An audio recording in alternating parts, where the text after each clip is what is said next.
What does it take to turn a university historian into the most successful female sniper in history?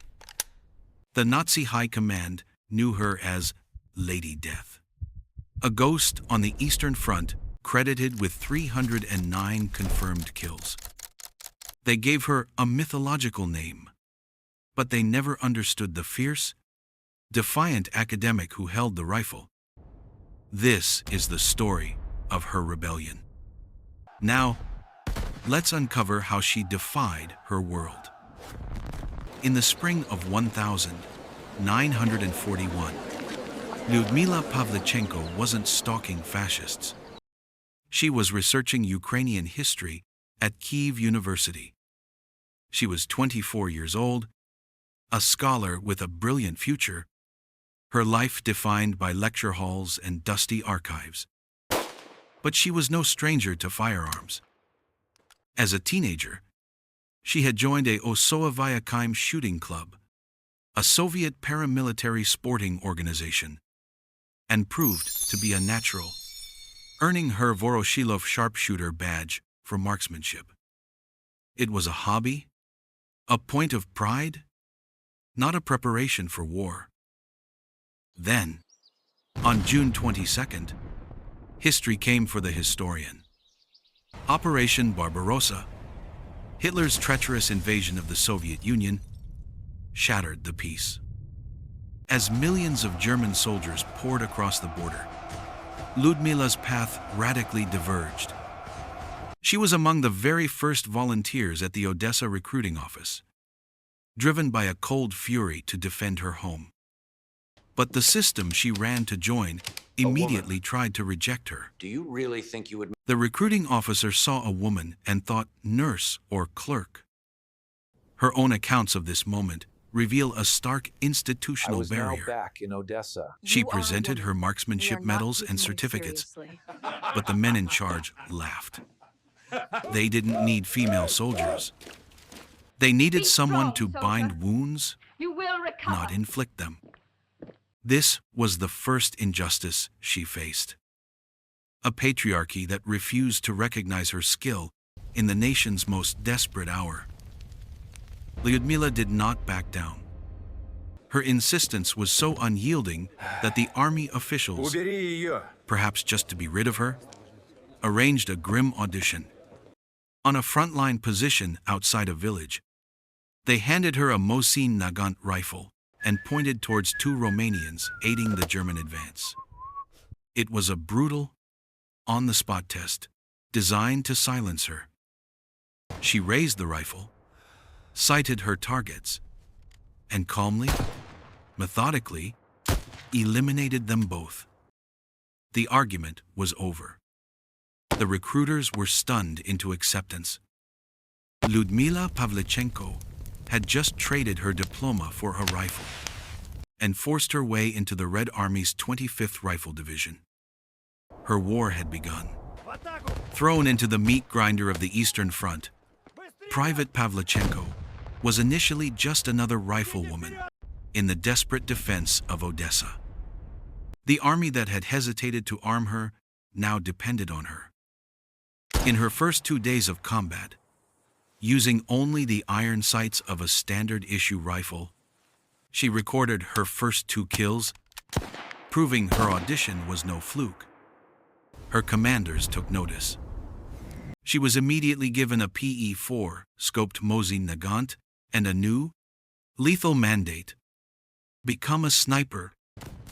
For the next 73 days, during the brutal siege of Odessa, she perfected her craft.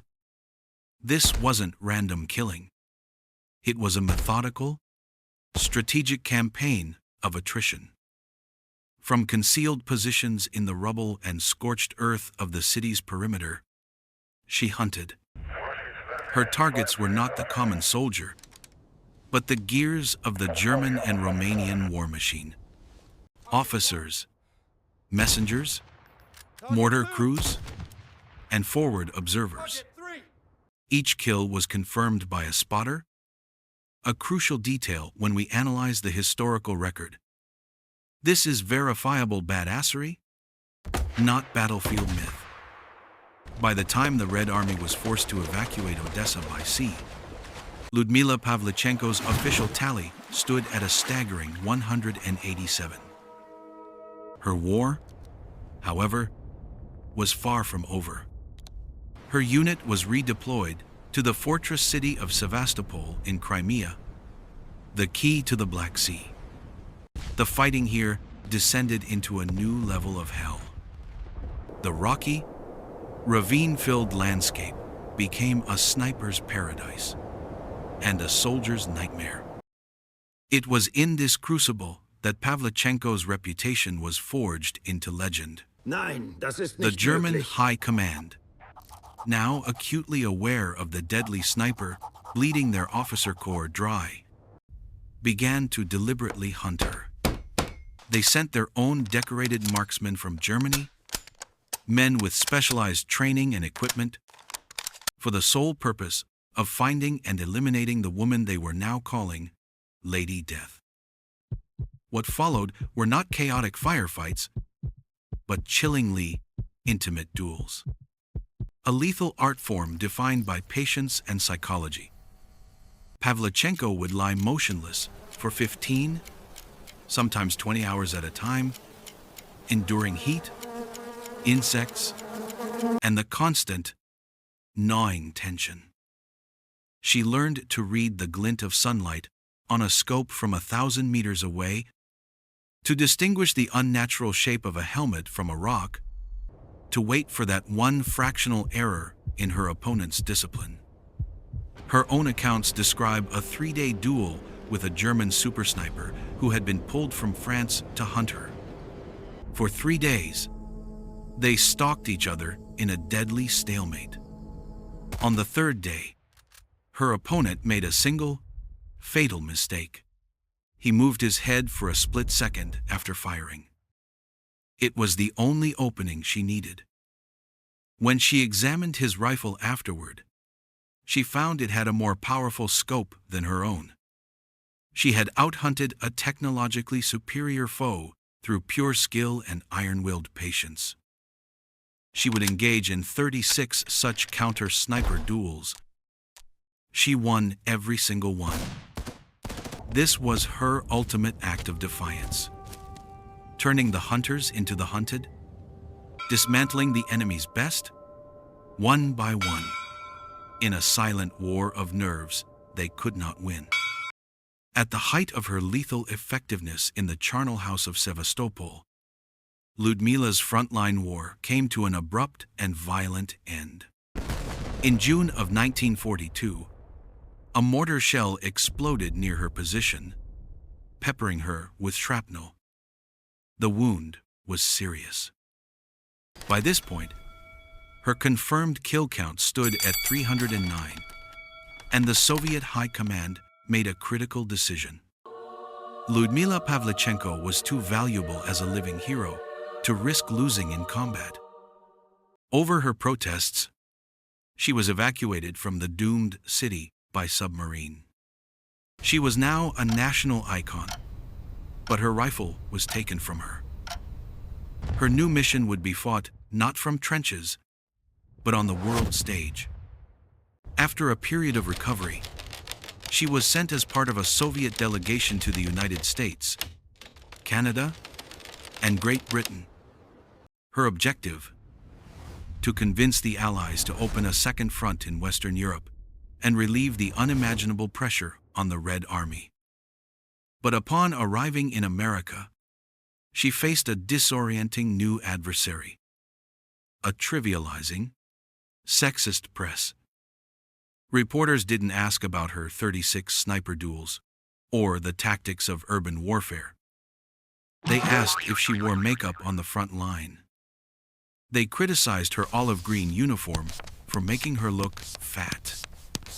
They treated the deadliest woman in the world like a fashion curiosity. Here we see her final, and perhaps most profound, act of defiance. After weeks of patronizing questions, she stood before a massive crowd in Chicago. The historian inside her took control, armed now only with words. She looked out at the sea of faces and delivered a speech that was as precise and deadly as her rifle fire.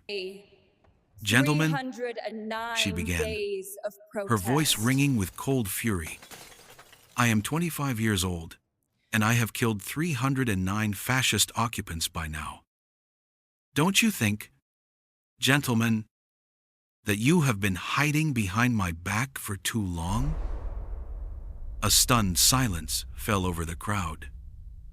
In that moment, she shattered their sanitized image of the war. She wasn't Lady Death, the monster from a propaganda poster. She was a soldier, a veteran, who had seen the face of fascism and was now shaming her allies into action. She became the first Soviet citizen welcomed to the White House by a president, forging a genuine friendship with First Lady Eleanor Roosevelt. She had successfully traded her rifle for a microphone, waging a war of words that helped shape the course of history. Lyudmila Pavlichenko's story proves that defiance can be a single, patient shot across a battlefield, or a blistering speech that silences a nation. She was a historian who was forced to make history, reminding us that the greatest weapon is an unbreakable will. We must remember these women, not as myths, but as the architects of their own rebellion, whose courage continues to light our way.